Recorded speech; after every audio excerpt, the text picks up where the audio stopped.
So taking a look at the Middle East is a hard place to conquer, really. Lots of desert. Afghanistan, in particular, it's not necessarily part of the Middle East, but it's often sort of lumped in there. Afghanistan has countries have tried to conquer Afghanistan again and again, and it keeps it keeps holding up. So you have the Crimean War. Russia attacks the Ottoman Empire but loses. Russia's trying to, they're in the north. They're trying to get a direct line to the open ocean so they can have ships into port and all that stuff. So they're trying to kind of go directionally down to the water into the Crimea. But they lose, and then Russia fights Britain over India and loses. Russia just can't get it together. And then Britain fights for control in Afghanistan and loses. So there's Afghanistan trying to put up a fight. And again, with Britain, it's just the terrain. It's very mountainous. And you got people living in the mountains who can just, you got guerrilla warfare and stuff. It just doesn't really pan out. So instead of Britain going into Afghanistan and kind of going in that way from west to east, they go in through China going east to west. And we'll talk about that in a bit. So taking a look at Egypt, Egypt breaks away from the Ottoman Empire and all newly independent and stuff. And they begin economic and military reforms, start to be their own country, sort of get up on their feet. And they move to cotton, Egyptian cotton. Ooh, it's fancy cotton. You get Egyptian cotton sheets, and it's, ooh, you're fancy. And the Suez Canal. So canal connecting the Red Sea to the Mediterranean, and I believe I have a map coming up here, so I'll talk about it again. And so they start digging in the Suez Canal, but they take loans from Britain. Britain's like, hey, let's loan you some money, and we'll help you, through money. You guys go ahead and build the canal, but, to pay for machinery and all that stuff, you take out loans with us. And then Britain kind of, Egypt creates this huge debt, and Britain basically forecloses on the debt and says, you owe us all this money. You dug this cool trench. It's ours now. And then they just occupy Egypt, and they take financial control. And this is a tactic that isn't really talked about, is gaslighting. Gaslighting is when you, in your head, know that you're going to manipulate someone into doing something. And it's done in a variety of ways. If you're in a relationship, and again, high school relationships, they're kind of all test drives. But if you're with your significant other and they're like, what's wrong? And you're like, nothing. Well, no, just the way you said nothing. There's got to be something wrong. There's nothing wrong. Okay, why are you getting angry with me? I'm not angry with you. It's just I don't like having to repeat myself. Nothing is wrong. Okay, look, I was concerned about you, and now you're turning this into an argument, and I really don't appreciate it. And you're like, what the? So that's gaslighting. And countries do it to themselves, or countries do it to each other. So in this sense, Britain gaslit Egypt. Oops. Map is off screen. Hold on a second. Let me fix that. Doop de doop de doop de doo. There we go. Da da da. Boop boop boop boop boop boop boop boop. There you go. All right. I don't know why there's a jellyfish there, but whatever. There's a jellyfish there. Okay, whatever. Maybe it's jellyfish migration. Who knows? But this is probably one of the best maps I could pull off Google. So here's the Suez Canal. Here's Egypt. And here's the Mediterranean, here's the Red Sea. So if you can kind of zoom out geographically, Britain's up over here, and they need a quick way to get through to China and all that, and India. Going around Africa, if you remember the size of that African map, it's freaking huge. So going around Africa, it's very costly. But this quick little shortcut, that is awesome. So you have Persia, which we now call Iran. So Iranians are not Middle Eastern, they're Persian. Russia wants trade routes. Britain wants oil. Uh-oh. So tobacco. Here we go. Persian ruler allows for tobacco trade, but people riot, and Russia and Britain divide Persia and take over. So here's an interesting scenario where, again, Persia is being gaslit. So Russia wants trade routes, Britain wants oil. So they start trading tobacco. And Britain and Russia knew that tobacco was going to be unpopular because the indigenous population view smoking as sinful. Okay, so you have a way in. The Persian ruler allows for tobacco trade because, of course, who's going to get paid with this tobacco trade? The Persian ruler. Hey, cool. But the people find out what's going on. They get really upset. They rebel against their own country. And then Britain and Russia are like, you know what? You can't handle your own house, and we have a deal. So we're going to take over because apparently you can't handle it. When all from the start, they wanted as much control of the area as possible. So yeah, you'll go ahead and pause and fill this out. The construction of the Suez Canal is an example of geopolitics. So Britain specifically targeted Egypt because of that trade route that would shave off a ton of time. So yeah, the Suez Canal was a geopolitical decision by Britain.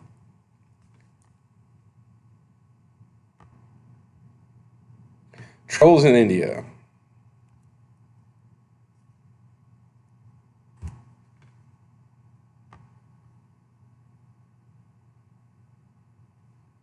There we go.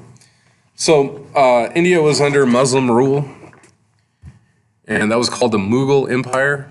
It included India, and this is in the 1500s. And Britain slowly took over, and it was called the crown jewel of the British Empire.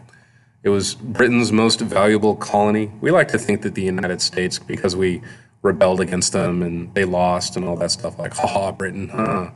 But when you take a look at like what Britain had possessed, we were kind of a drop in the bucket at the time. And we ended up trading partners, so it really wasn't that giant of a loss. Britain takes India's raw materials.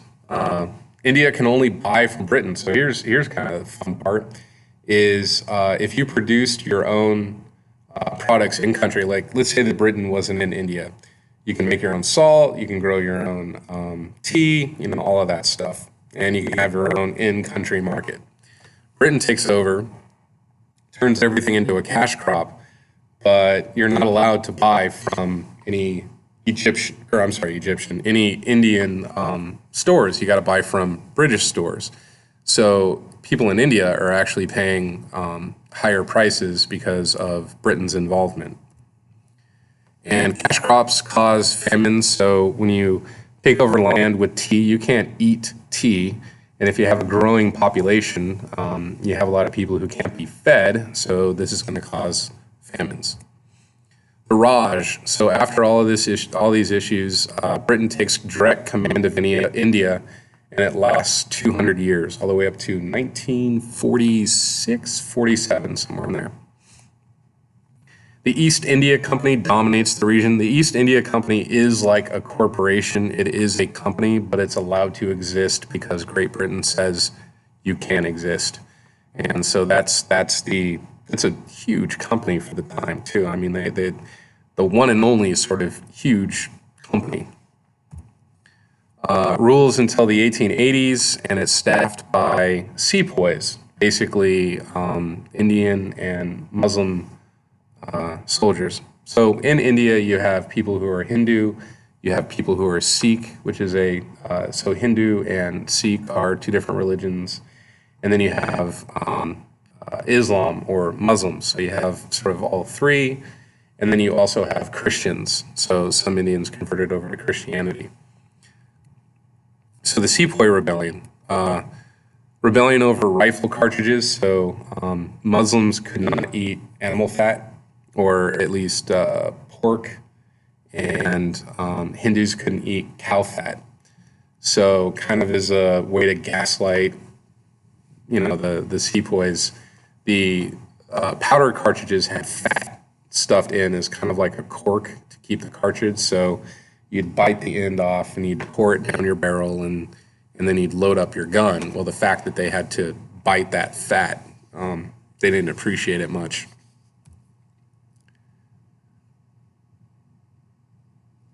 Oh, the picture got messed up again. Here we go. And There we go.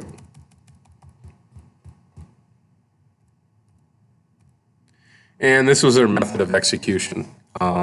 They would tie them off to a cannon and then fire the cannon.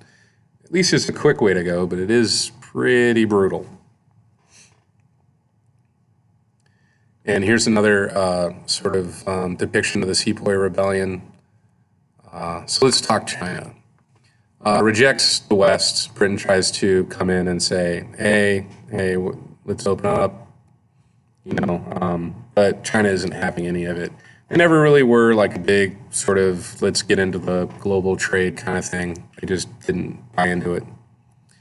They were largely self-sufficient. They were able to they got along for thousands of years. So people coming over and say, hey, let's trade, you're going to benefit. They're like, no, we're good.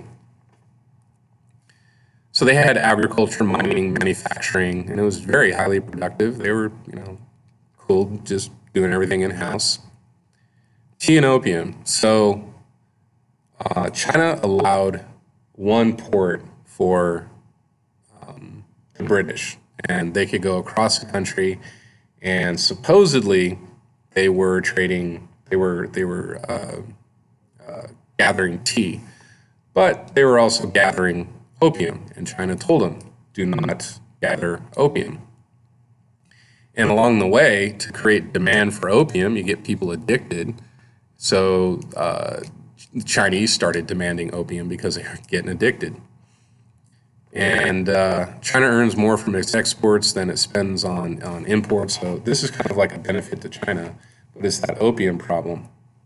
So the British are smuggling opium in the late 1700s, and many Chinese become addicted.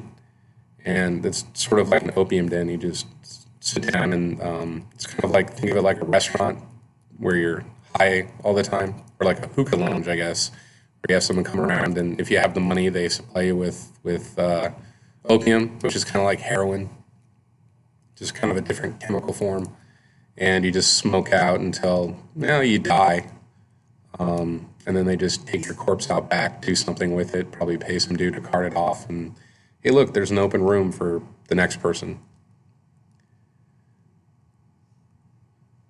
So here's China, everyone's wanting to carve up China, and here's a Chinese person in the background. So this is Queen Victoria, and then this is France, and then you have Japan kind of looking at it there, and Germany, and China going, hey, wait a minute, what are you doing carving my country up? I didn't say you could do that.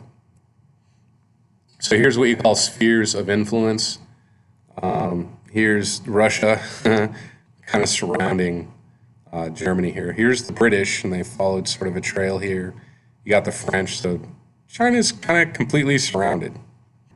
All right, let's take a look at China, or continue to take a look at China. So you have growing internal problems. The population booms from 1790 to 1850.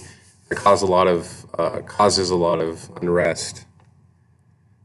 Cash crops, they're growing crops for cash instead of food, and that leaves people to go hungry. So you have the Taiping Rebellion, name given to Hong's movement. He considers himself Jesus Christ's brother, so you can see the influence of Christianity in China, but sort of takes a spin saying this guy thinks he's Jesus Christ's brother.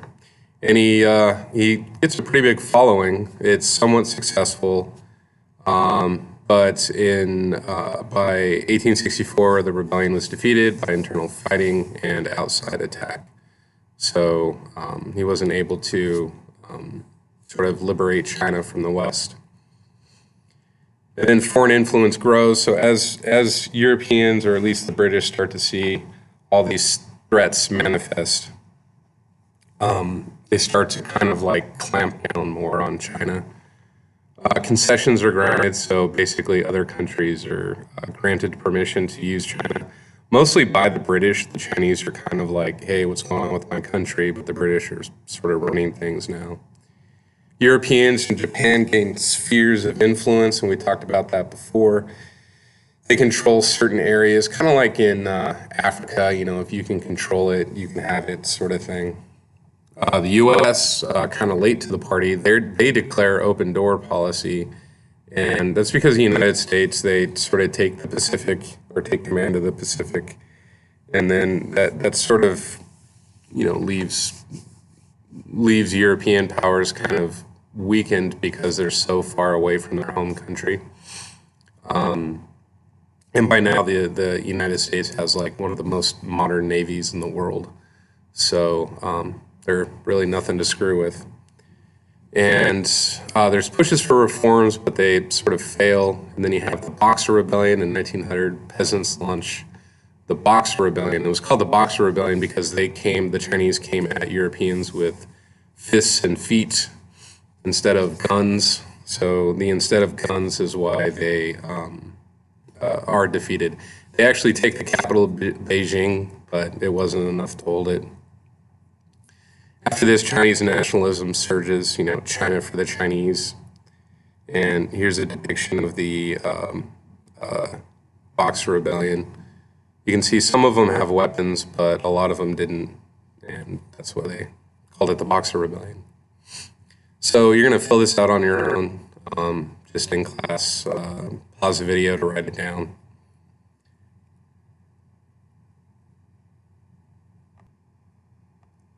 One thing we need to take out or talk about are alliances. Now, at the beginning, we talked about nationalism. Then we talked about basically the entire middle of this is about imperialism.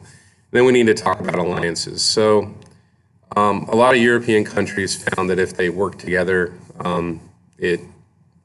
national benefit or their collective benefit grew. So you have countries like France and England. They have open ports and can get around the Mediterranean now that the Suez Canal is open. Germany and Austria are pretty much landlocked. They want to get in on the stuff too, but they don't really have a well-developed navy. So what they're trying to do is they're trying to connect all the way down into the Middle East to get at oil. So you can see like a little train track, all the way down. Some of this area in here, and they made an alliance with Turkey. Russia sort of is allied with this area here. And there's just this thin strip that they don't really have command of to get down into the Middle East to get oil up into their country. And this causes some European tension. And you may have heard of a little war called World War I.